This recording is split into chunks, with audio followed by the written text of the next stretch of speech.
Bien, entonces yo he titulado la clase de hoy Leyendo para oír a Dios.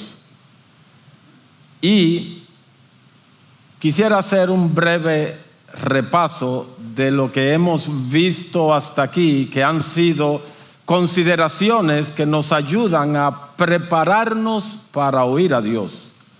Entonces, ¿qué hemos estudiado hasta aquí? Primero dijimos o tratamos el tema de por qué leo la Biblia. Y básicamente dijimos, porque amo a mi Señor y Salvador Jesucristo. Este asunto de lectura de la Biblia, de estudio de la Biblia, de exposición a la palabra predicada, es algo centrado exclusivamente en el amor a Dios. Y básicamente hicimos mucho hincapié en ese versículo del capítulo 14 de Juan: el que tiene mis mandamientos y los guarda, ese, y es bien enfático ese, no es ningún otro, es ese el que me ama. Y el famoso símbolo del Mercedes-Benz, que yo espero que se les quede grabado, cada vez que ustedes vean un Mercedes-Benz, acuérdense de Juan 14:21.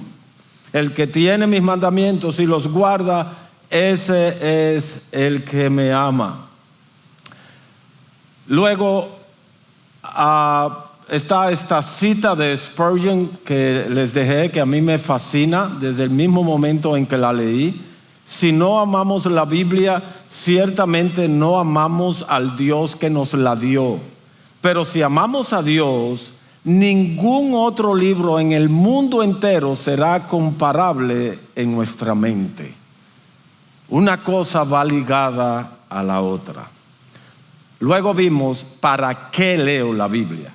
Y aunque vimos una razón tope, también vimos 4 más. La razón tope es esta, está en Jeremías capítulo 9, versículo 24. El que se quiera gloriar, el que se quiera enaltecer, de que conozca a Dios. Porque como dije, en la medida en que conocemos a Dios, seremos mansos y humildes.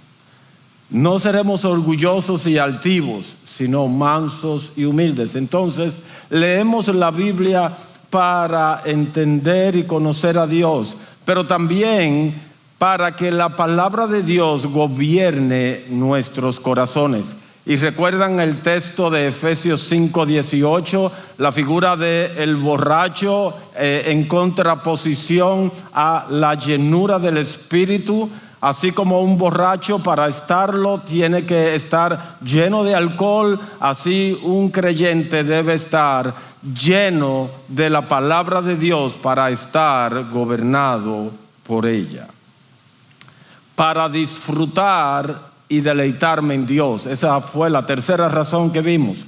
La comunión con Dios, la lectura de la palabra de Dios y la comunión con Dios a través de esa lectura debe llevarme del deber de hacerlo al deleite en hacerlo. Ese es nuestro objetivo. Tenemos que degustar tanto la palabra de Dios hasta que resulte verdaderamente dulce a nuestras almas. Los amantes del café amargo, ellos dicen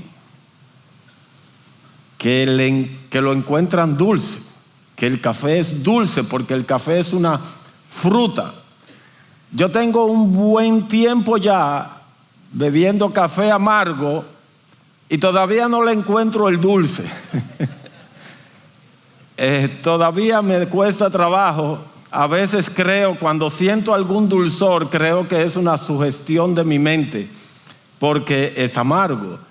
Pero con la palabra de Dios no debe suceder así. Nosotros debemos insistir, porque ella dice, no que alguien dice, no, ella dice que es más dulce que la miel.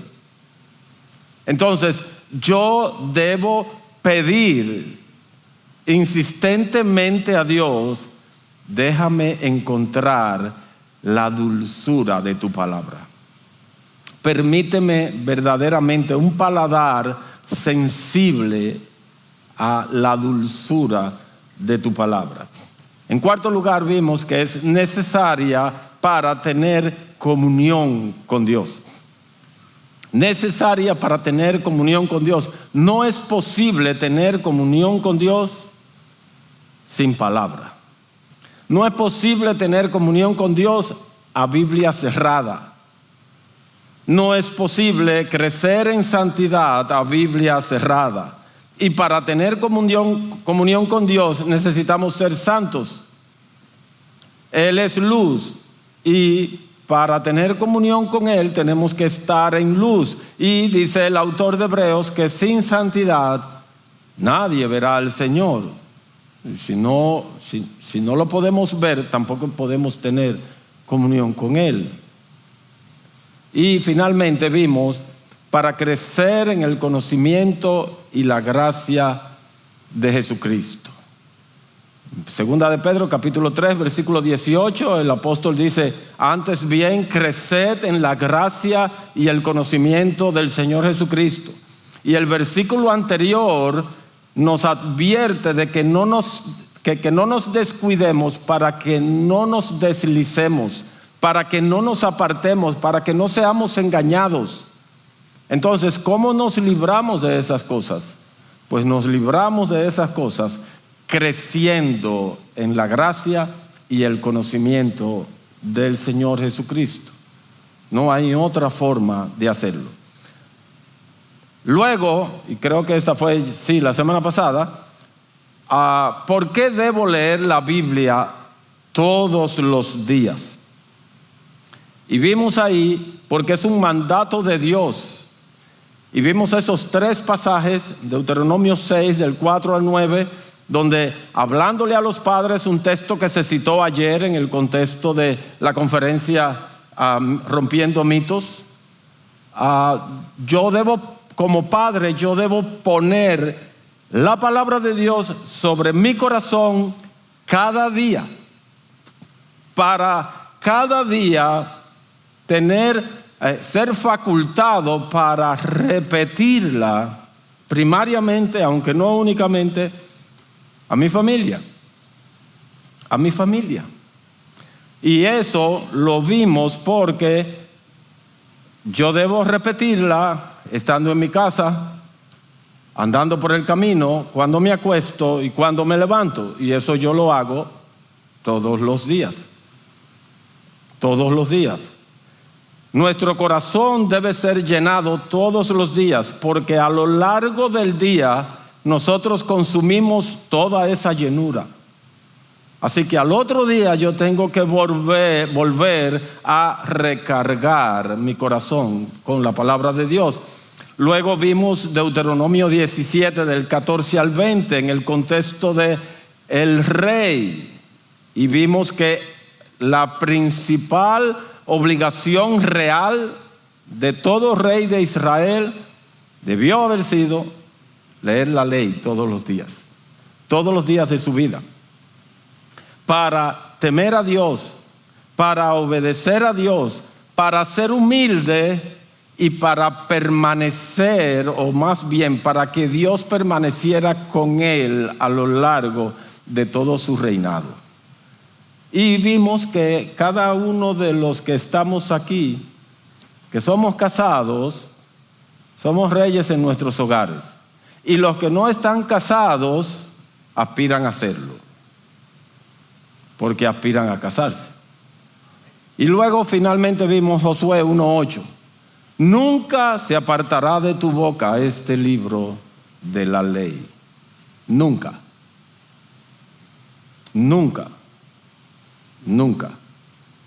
Todos los días meditarás en él, para que guardes y hagas conforme a todo lo que está en él está escrito. Entonces harás prosperar tu camino y todo te saldrá bien. Y luego vimos esta parte en el Salmo 1 y en Apocalipsis 1 también. Eso lo añado hoy, la semana pasada no lo vimos. porque me aleja del pecado y me hace bienaventurado. Bienaventurado el varón que no anduvo en consejos de malos, ni estuvo en camino de pecadores, ni en silla de escarnecedores se ha sentado. ¿Y cómo logra eso? Porque en la ley de Jehová está su delicia y en ella medita de día y de noche. Es la palabra de Dios lo que me aleja del pecado, o es el pecado lo que me alejará de la palabra de Dios. Una de dos. Y en Apocalipsis 1:3, un libro tan complejo, un libro que muchos rehuyen por los monstruos de 7 cabezas y todo ese tipo de cosas, los seres vivientes y demás cosas que aparecen allí, dice el apóstol Juan: bienaventurado el que lee las palabras de esta profecía. Mis hermanos, solamente por leer, por exponernos a la exposición del libro de Apocalipsis, ya tenemos una bendición asegurada. Solo por leer, no dice el que lee y entiende, dice el que lee. Así que cuando la próxima vez que tú en tu lectura continuada llegues a Apocalipsis, no te devuelvas para el Salmo 23. No, lee Apocalipsis, que tienes ya una bendición asegurada allí. Y finalmente vimos, porque no hacerlo es pecado. Porque como dice al inicio, si es un mandato, y creo que quedó demostrado y ustedes persuadidos, entonces no hacerlo es pecaminoso. No hacerlo debe llevarme al trono de la gracia a pedir perdón y a ser reconciliado y a clamar: ayúdame a amar tu palabra, como para que yo nunca quiera dejar de hacerlo, como para que yo nunca ceda a la tentación de: yo estoy muy cansado hoy, o yo estoy muy cargado hoy, o yo no tengo ánimo hoy. No, debemos orar, debemos clamar. Esto no es natural. Todo lo que tiene que ver con nuestra relación con Dios es sobrenatural. Nuestra carne nunca nos va a pedir eso. Nuestra carne siempre va a estar en oposición a eso. Entonces, con el poder del Espíritu de Dios obrando sobre mi espíritu, entonces yo puedo tener garantías de que voy a desear hacer estas cosas. ¿Cuál debe ser mi actitud?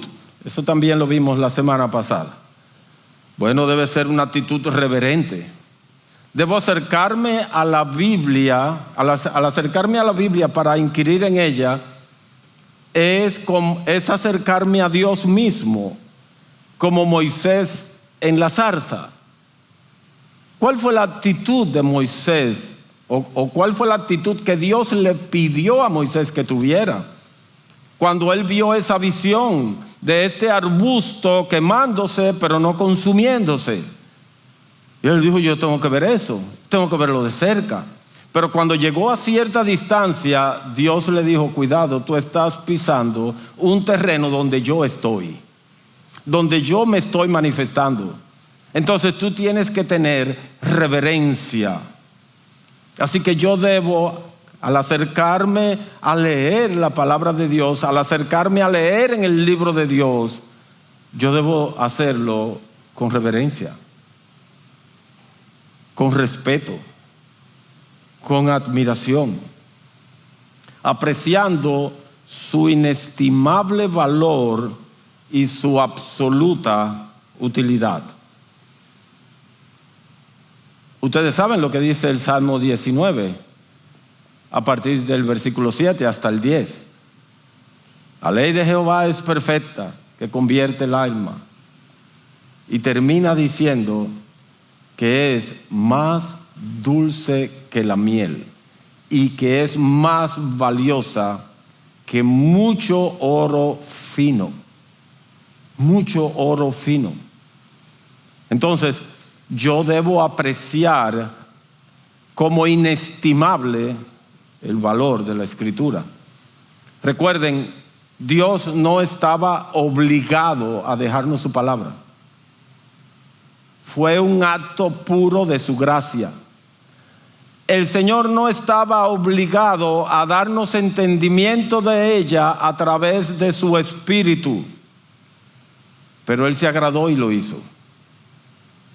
Entonces yo debo apreciar hasta donde el pecado remanente me deje la palabra de Dios. No el libro en sí. Yo no quisiera ahora que algunos comiencen a reverenciar el libro, no, sino su palabra. Su palabra es lo que debemos apreciar. Segunda Timoteo 3:16, ¿qué nos dice? Hagan un coro.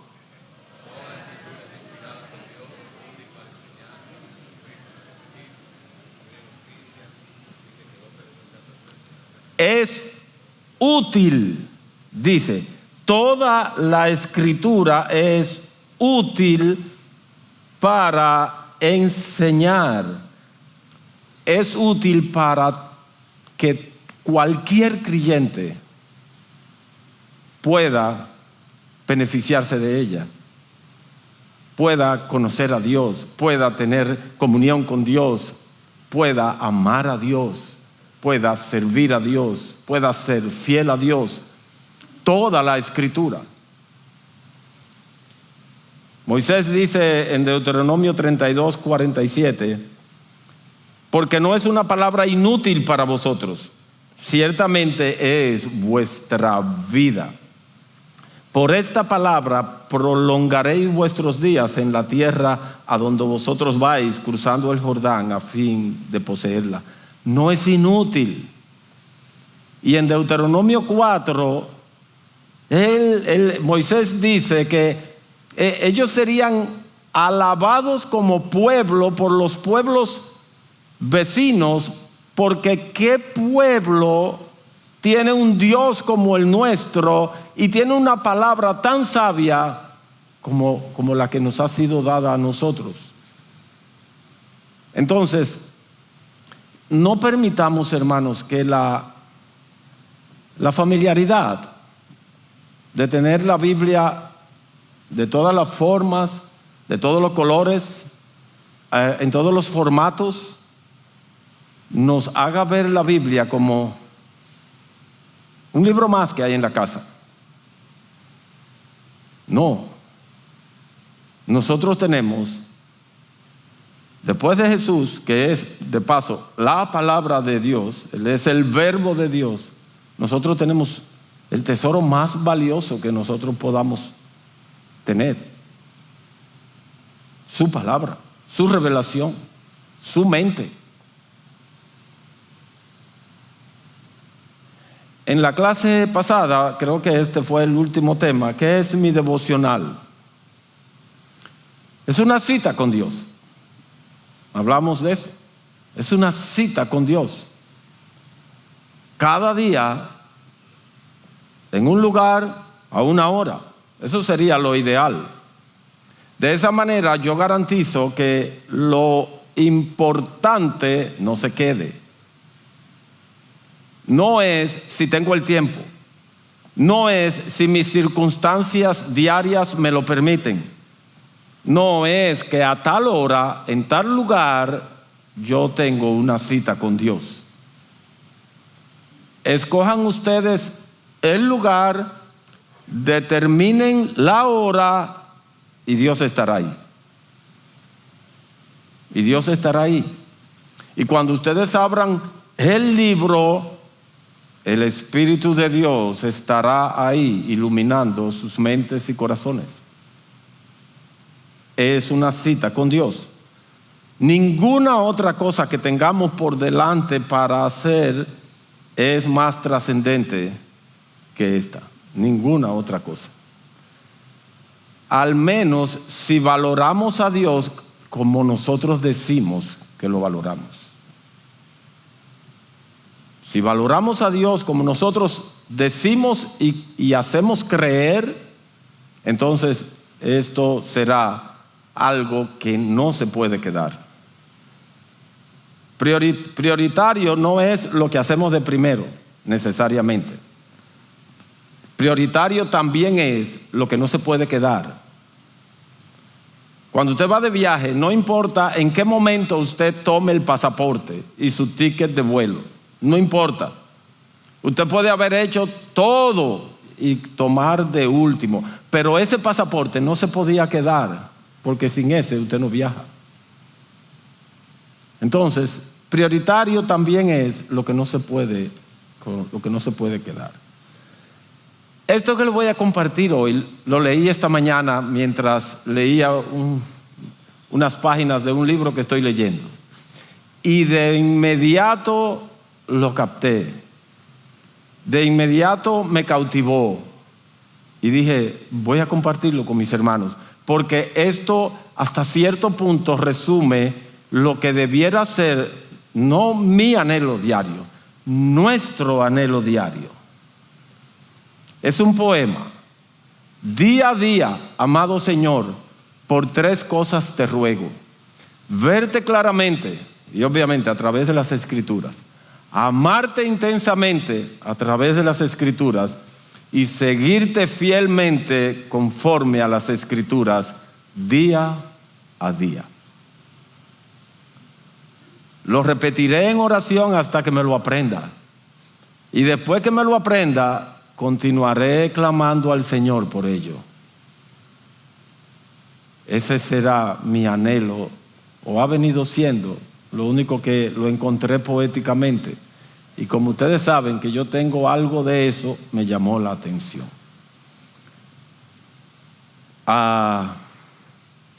Bien, ahora vamos oyendo a Dios. Ahora sí. Hemos estado preparando el escenario para oír a Dios y hemos visto todas esas consideraciones. Por eso quise repasarlas nuevamente. Cuando oímos a Dios hablar, en sentido general, nosotros podemos decir que Dios le habla o habla de 2 personas únicamente. De 2 personas habla Dios. ¿Ustedes se imaginan quiénes son? ¿Quién me dice? Dios y yo, dice Carolina. Y yo digo que Él habla de Él mismo y que habla de tú o de mí. Cuando ustedes leen la Escritura, toda la Escritura, Dios habla de sí mismo y Dios habla de nosotros. ¿Dios habla de qué? Dios habla de sus atributos. Cuando Dios le pide a Moisés, o más bien cuando Moisés le pide a Dios, muéstrame tu gloria, ¿qué hizo Dios? Habló de sí mismo, no de nadie más. Él habló de sí mismo. Todo el tiempo Él habló de sí mismo. Déjenme buscar ese pasaje.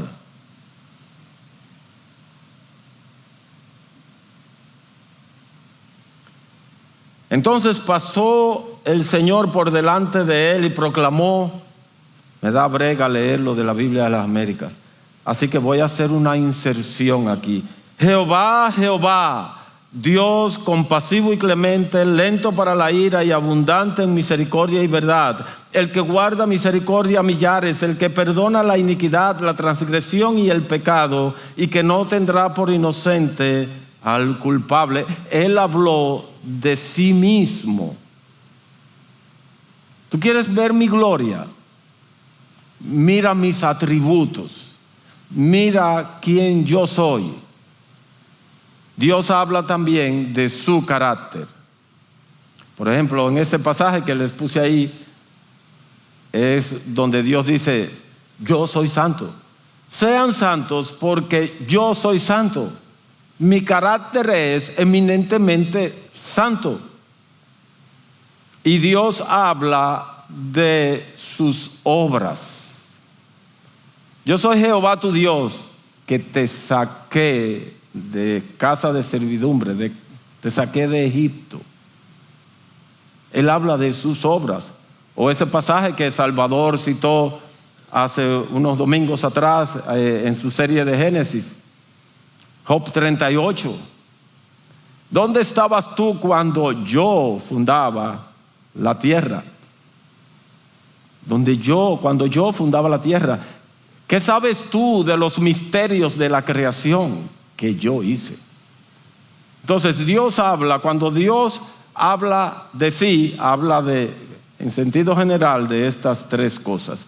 ¿Y qué dice Dios de mí? Bueno, Él usa cada personaje que aparece en las Escrituras para hablar de mí. Así que yo soy Abel y Caín también. Las dos cosas.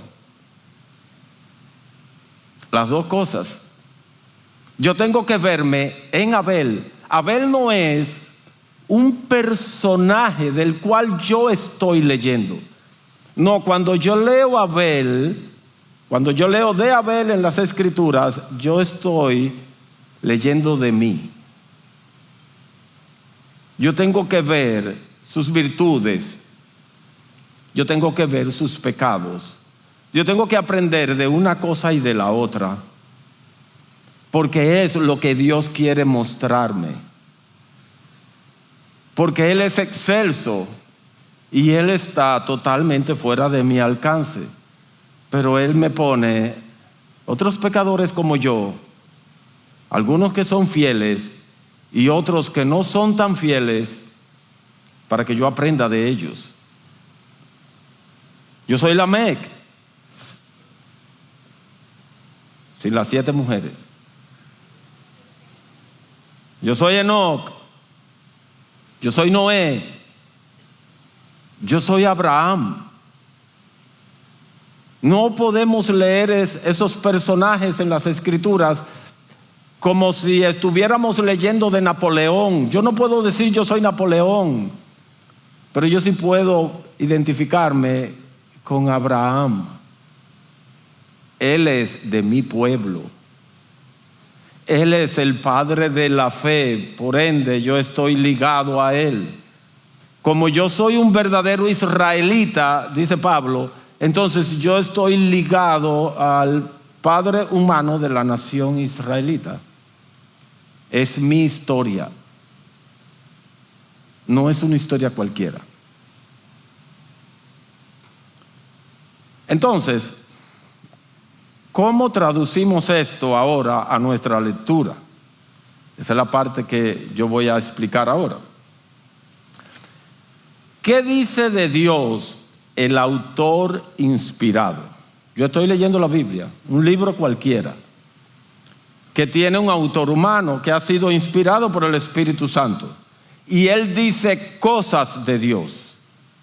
Bueno, yo me voy a fijar en esas cosas que el autor dice de Dios. Miren, por ejemplo, el Salmo 24. Yo detesto las Biblias electrónicas, me dan brega. Del Señor es la tierra y todo lo que hay en ella, el mundo y los que en él habitan, porque Él la fundó sobre los mares y la asentó sobre los ríos.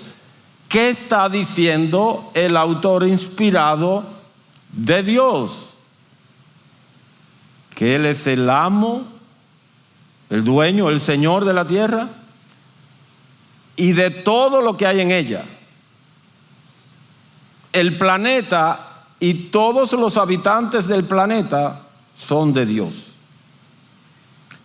Él la estableció sobre los mares. Él es el diseñador y Él es el creador. Y Él la asentó sobre los ríos, la afirmó. Eso está diciendo el autor inspirado. Yo noto eso. Dios es, el autor inspirado me está hablando aquí acerca de Dios como el creador y dueño de todo cuanto existe. Eso me incluye a mí. Pero eso lo sabíamos, pastor. Sí, pero Dios te lo está reafirmando. Porque es para que se nos meta aquí. Porque cuando tú tienes un problema ahí afuera, a ti se te olvida que tú eres de ese Dios y que es ese Dios como dueño y Señor el que te va a ayudar a resolver el problema, no tú.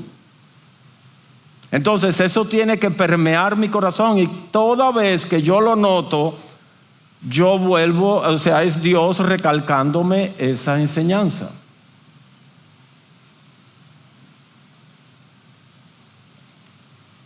Ahora miren la segunda pregunta.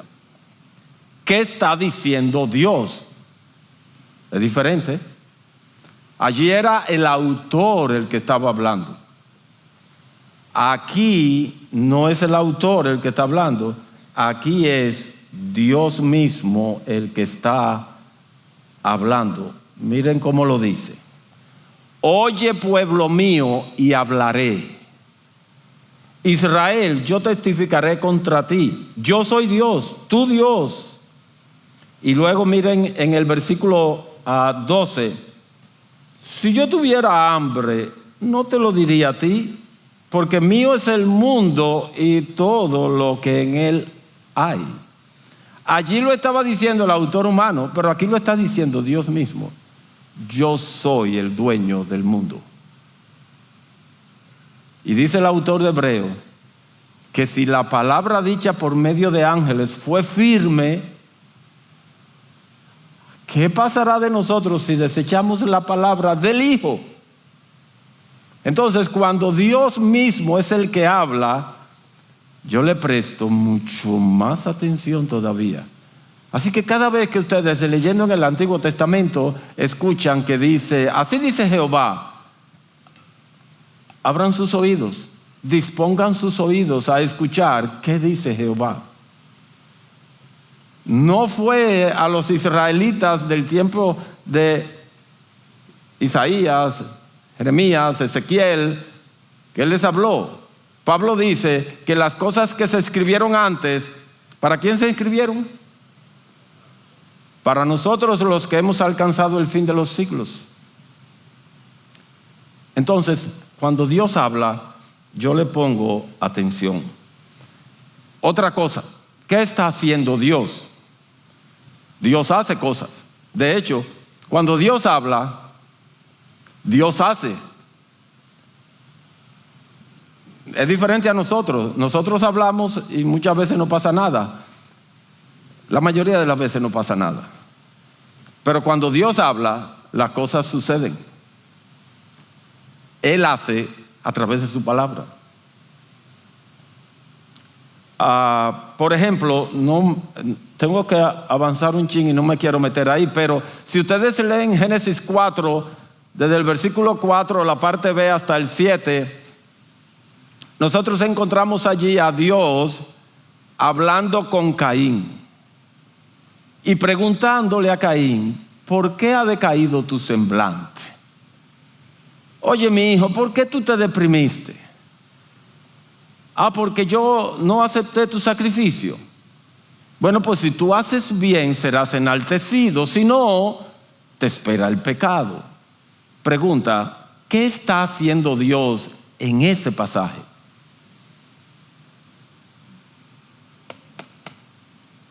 No es retórica. ¿Qué está haciendo Dios ahí? No oigo voces, pero no oigo ninguna palabra que yo entienda. Sí, hablando está, pero hay algo más. Advirtiendo las consecuencias que vendrán. Advirtiéndole las consecuencias que vendrán. Eso es parte, pero hay una labor específica. Está amonestando, pero está cerca eso. Es más o menos. Les voy a decir, él está aconsejando. Una sesión de consejería es lo que Dios está haciendo ahí con Caín. Caín está siendo tentado. Caín está considerando el pecado. Caín está afectado por el pecado, está deprimido. Cuando una persona un cristiano está deprimido, ¿qué le decimos? Busca consejo, ve donde un pastor. Pues eso es lo que Dios está haciendo. Y lo mismo pasa en el siguiente pasaje. Caín cede a la tentación. Caín mata a Abel. Y Dios vuelve otra vez donde Caín a la segunda sesión de consejería. Ya no para evitar caer, sino después de haber caído, él requería ser restaurado. Pero Caín fue un mal aconsejado. Dios volvió y le dijo, y le dio la oportunidad de oro y le dijo: ¿dónde está Abel tu hermano? No podemos especular donde la Escritura no habla, pero pensemos por un momento, ¿qué hubiese pasado si Caín le dice: oye Señor, yo no me llevé de ti y ¿sabe qué? Lo maté. Mi enojo contra ti era tan grande que yo no resistía verlo a él como aceptado por ti y yo no. Estoy arrepentido. ¿Qué hubiese pasado? No lo sé. Y no voy a especular, ni lo voy a poner a ustedes a especular tampoco. No, tú no sabes.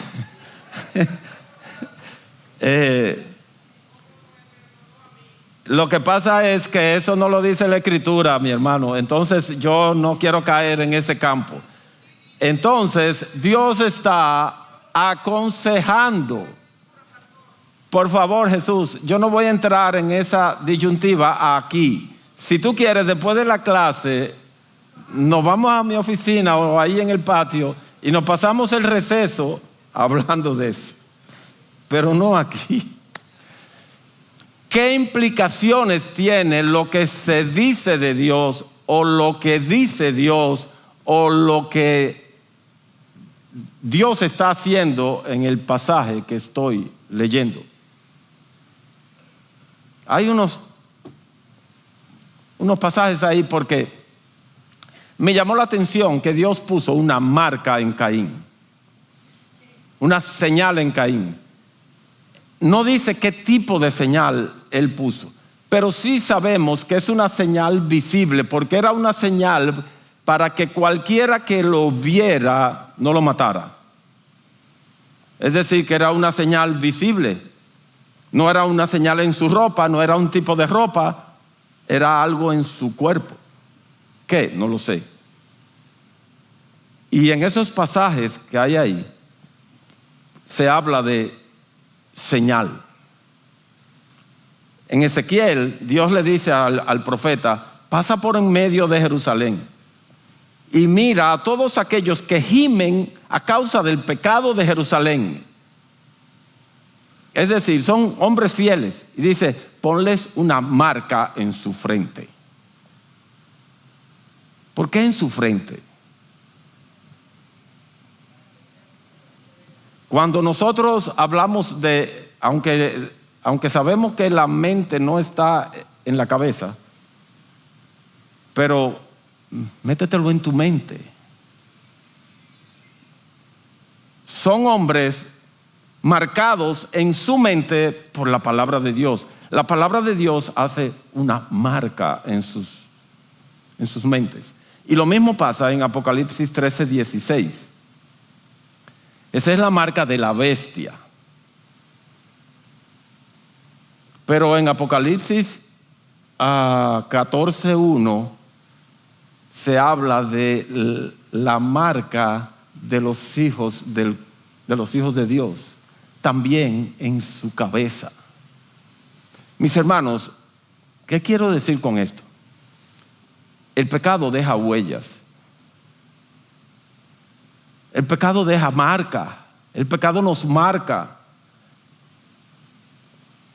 Caín no solamente fue marcado por su pecado, la creación misma lleva la marca de Caín. Maldita será la tierra por tu causa, nunca te devolverá su fuerza, hasta el día de hoy.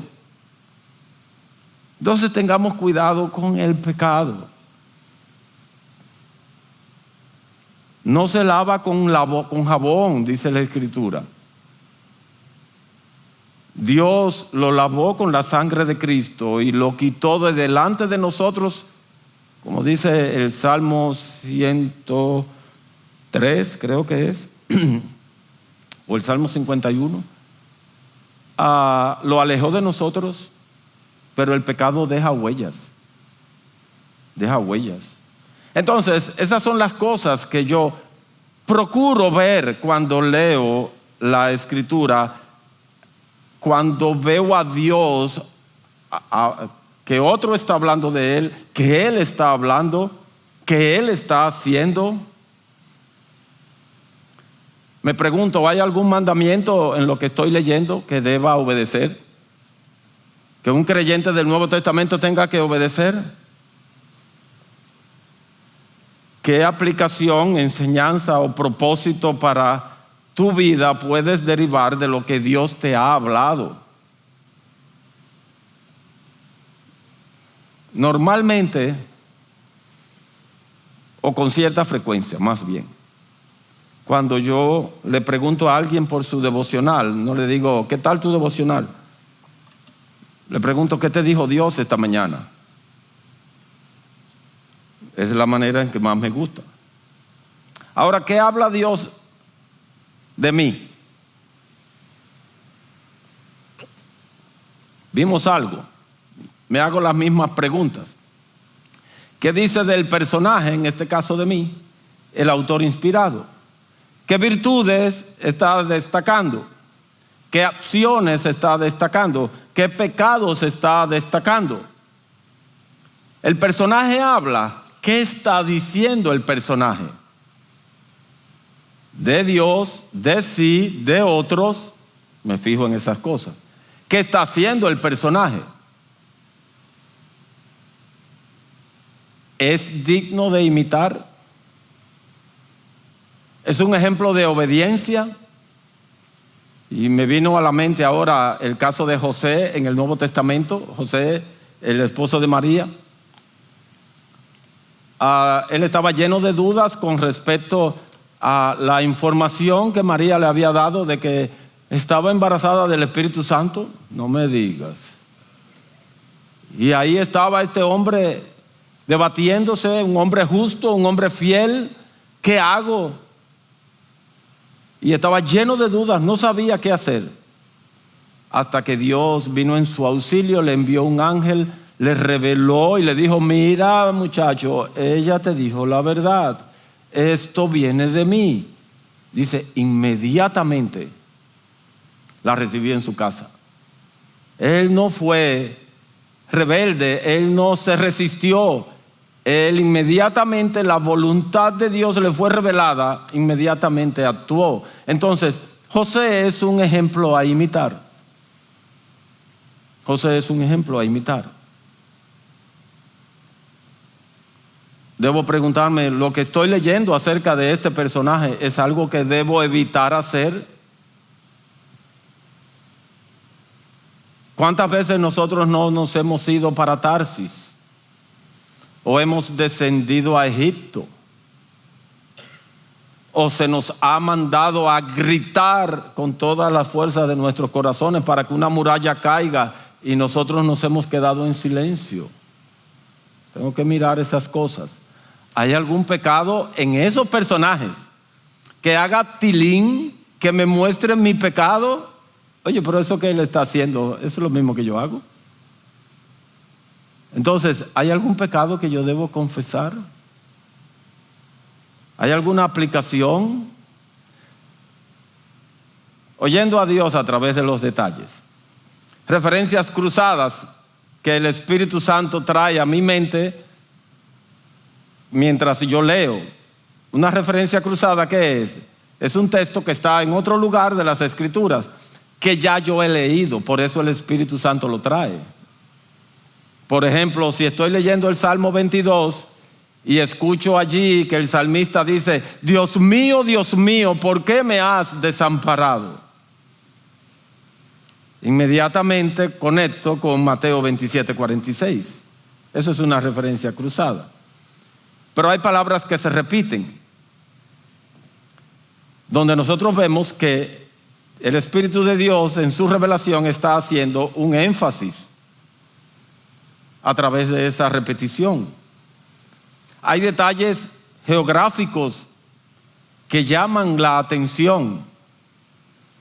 En Lucas 9:51 el Señor está en Galilea y dice que afirmó su rostro para ir a Jerusalén porque ya estaba cerca el tiempo en que iba a ser levantado arriba. Es decir, él iba a iniciar una peregrinación hacia Jerusalén para participar de la Pascua, donde él sería ofrecido como el Cordero de Dios que quita el pecado del mundo. Pero luego en Lucas 10:38, mientras está ocurriendo esa peregrinación, nosotros lo encontramos en casa de Marta y María. Y Lucas, yo creo, muy intencionalmente no menciona Betania, pero dice que él está en casa de Marta y María, que está en Judea. Pero en el capítulo 9 me dijeron que él estaba en Galilea. Pero luego en el capítulo 13:22 me lo ubican en peregrinación desde Galilea hasta Judea, hasta Jerusalén otra vez. Eso me ayuda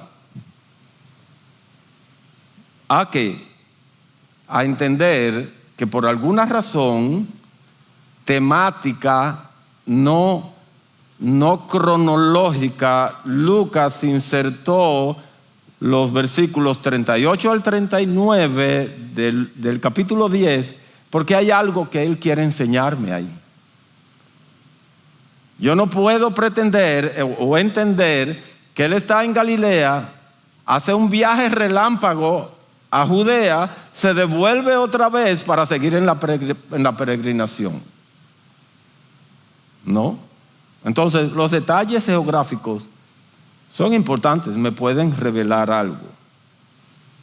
Fechas o alusiones de tiempo, vamos a ver algo de eso. Parentesco entre los personajes. Palabras desconocidas, aquí sí me quiero detener. ¿Qué es desposar?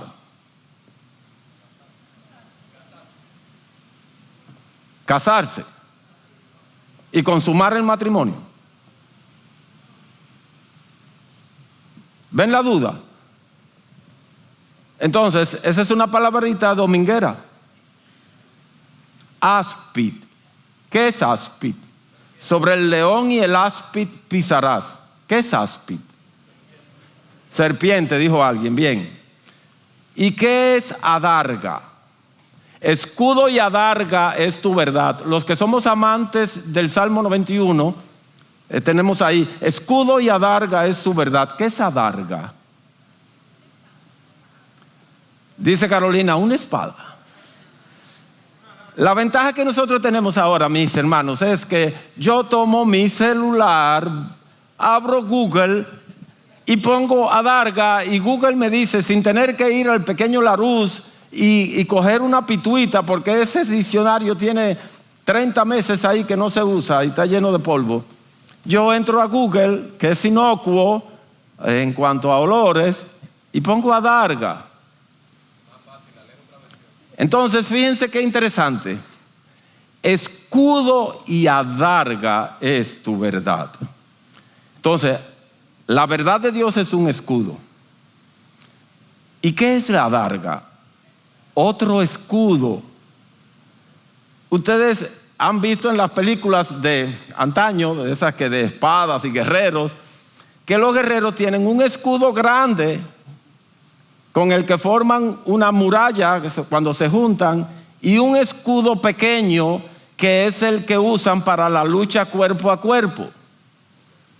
Pues son esos dos escudos. Escudo, el pequeñito, y adarga, el grande, creo que es así el orden, es tu verdad. Me ayuda cuando los flecheros enemigos están lanzando flechas y formamos ese escudo, ese techo, y me ayuda cuando estoy luchando cuerpo a cuerpo contra el pecado. Entonces ven como una sencilla palabrita me dice a mí que la palabra de Dios me asiste en toda circunstancia, en todo momento, en cualquier situación. Una sencilla palabrita. ¿Hay algún versículo que amerite ser memorizado en lo que yo estoy leyendo? Hay ocasiones donde uno dice, yo tengo que aprenderme este versículo. Bien, mis hermanos, nos quedan unos minutitos. Yo esperaba que fueran más, pero yo quiero que ustedes busquen ese pasaje, Génesis 25, del 19 al 26. Lo lean ahí, no tienen que hacerlo en coro. Lo lean y me digan qué dice de Dios el autor inspirado. ¿Qué dice de Dios el autor inspirado?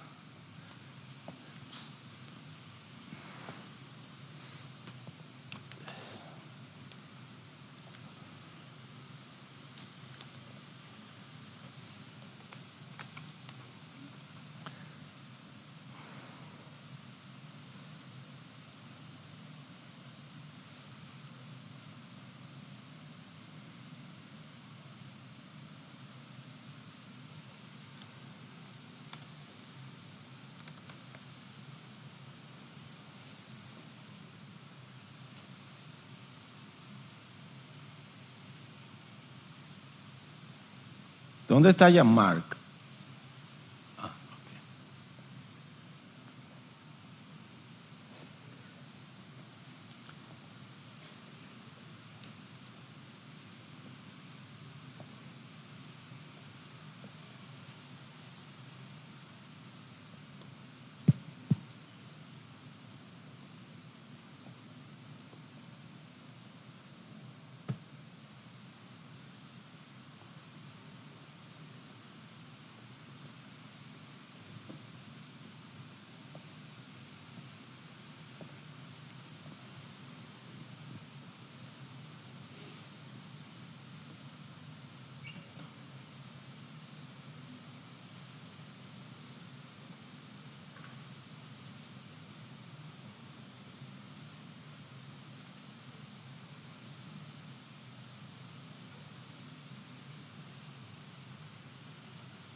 Casi. Te voy a dar el primer turno.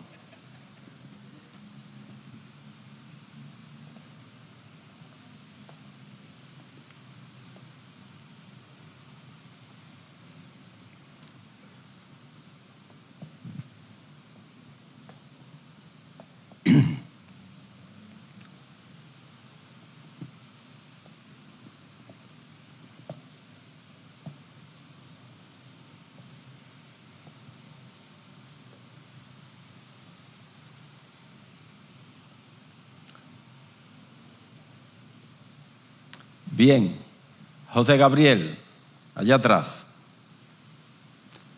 Después, yo veo aquí dos atributos. Primero, la omnisciencia de Dios, o sea, el perfecto plan que Él tenía, y su omnipotencia. O sea, se habla de que ella era estéril, los hijos luchaban dentro de ella, pero no obstante a eso Dios podía hacer ese milagro y lo hizo. Y lo que decía de él, de la omnisciencia, o sea que no solamente que Él sabía que iban a nacer, sino que habían dos naciones, habían dos pueblos, había un futuro, había un plan que se ve como claramente reflejado ahí. De acuerdo, es correcto. ¿Qué dice de Dios el autor inspirado? Pues yo entendí mal. Sigan. Había una mano por allí antes que Ingrid.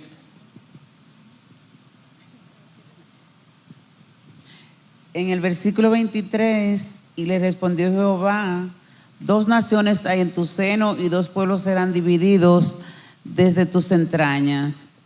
Un pueblo será fuerte, un pueblo será más fuerte que el otro. Pero pueblo. ¿qué dice de Dios? O sea, que ese texto, esas palabras que Dios está diciendo, ¿qué me dice de Él?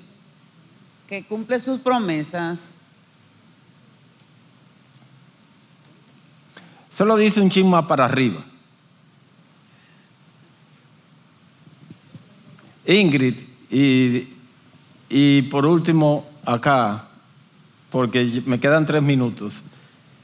Que Dios escucha la oración, porque Isaac le pidió al Señor por un hijo.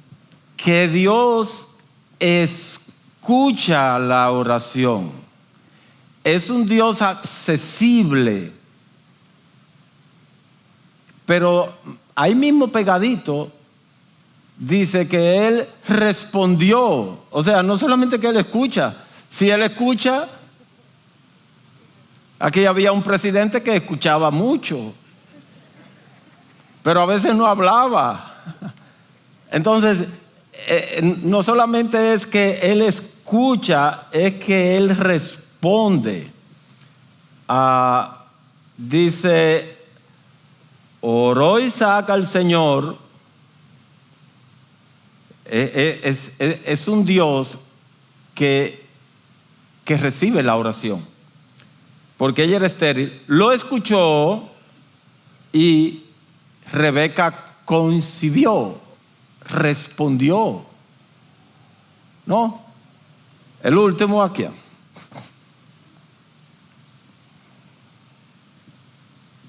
Bueno, aparte de que el Señor escucha y responde, que lo dice en el mismo versículo, yo entiendo que también el Señor es soberano por la forma en cómo Él le responde a Rebeca. Él le muestra su soberanía a Rebeca. Le mostró su soberanía. Él le dijo claramente, 2 naciones hay en tu seno. Pero fíjense algo interesante. Ella sale embarazada. ¿Y qué tiene? Malestares. 2 naciones, o sea, había lucha en su vientre. No era que los 2 muchachitos estaban... Eso es malestares, hermano. Ella se sentía que se moría. ¿Y a dónde ella recurrió? Ella no le dijo a Isaac, mira, llévame al médico del pueblo. Ella fue a consultar a Jehová. Él es un formidable consejero. Y el Señor le respondió nuevamente a ella. El Señor le dio a conocer. Nuestro Dios es un Dios que se da a conocer y que conoce nuestras circunstancias y nos la da a conocer según su voluntad. ¿Recuerdan las palabras de Cristo a las iglesias en Apocalipsis? Yo conozco tus obras, yo sé lo que tú haces, yo sé dónde tú estás. Así que nosotros podemos recurrir a Él porque Él conoce no solamente lo que nosotros conocemos de nuestras circunstancias, Él conoce de nuestras circunstancias lo que nosotros no conocemos. ¿Por qué el malestar? Ella no lo sabía, pero ella fue a consultar a Jehová. Y la bondad de Dios se ve allí. ¿Qué pidió Isaac? Un hijo. ¿Cuánto le dieron? 2. Él pidió 1. En su bondad, conforme a su soberanía, conforme a su sabiduría, conforme a su plan, Él le dio 2. 2. Lo voy a dejar hasta ahí, porque hay otra cosa que quiero ver. Lean el pasaje otra vez, y ya estamos pasados 1 minuto, y díganme qué detalle ustedes ven ahí, importante. ¿Tú me vas a decir el detalle? No sé. No. Ok. ¿Dónde está Jean-Marc? Pónselo aquí de ahí. Yo veo un detalle por lo que acaba usted de decir ahora mismo. El hecho que él también le advierte que antes el ser primogénito era muy importante. Sin embargo, le advierte que el menor iba a servir al mayor. Yo veo ese detalle. Es un detalle importante, pero no es el que ando buscando. Pero es un detalle importante. Allá y allá. Ella primero. Yo veo que Sara era estéril y el Señor le concedió. O sea, en lo imposible Dios está. Oramos, Él responde. A lo que a nosotros es imposible, Dios responde. Ok. Atrás.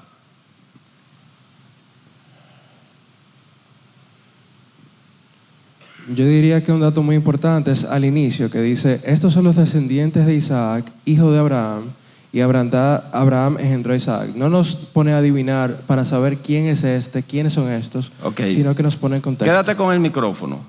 Léeme, por favor, el versículo 20. Y era Isaac de 40 años. Déjalo ahí. Y quédate con el micrófono. ¿Cuántos años tenía Isaac? 40. Léeme, por favor, el versículo 26. Después salió su hermano, trabada su mano al calcañar de Saúl, y fue llamado su nombre Jacob. Y era Isaac de edad de 60 años. 60 años. Oh, pero y no dice en el versículo 21 que Isaac oró, que Dios lo escuchó y que ella concibió. ¿Y qué pasó? ¿Y cómo fue? Pasaron 20 años, hermanos. 20 años. Entonces, imaginemos, porque tenemos que, en este asunto de leer la Biblia, hay que tener un poco de imaginación sin caer en la especulación. Pero Rebeca e Isaac consuman su matrimonio, pasa un tiempo y ella no sale embarazada. ¿De cuánto? No sé, quizás 6 meses. Y él concluye, ella es estéril. Quizás le dio 1 año, no sé, pero ella es estéril y él comienza a orar. Y resulta ser que en el año 59 de la vida de él, ella salió embarazada. ¿Qué me dice eso de Isaac? Con relación a su oración. Era un hombre de oración persistente. Mínimo él se pasó unos 19 años orando por su esposa estéril. Eso me da otra perspectiva de la oración. Ven.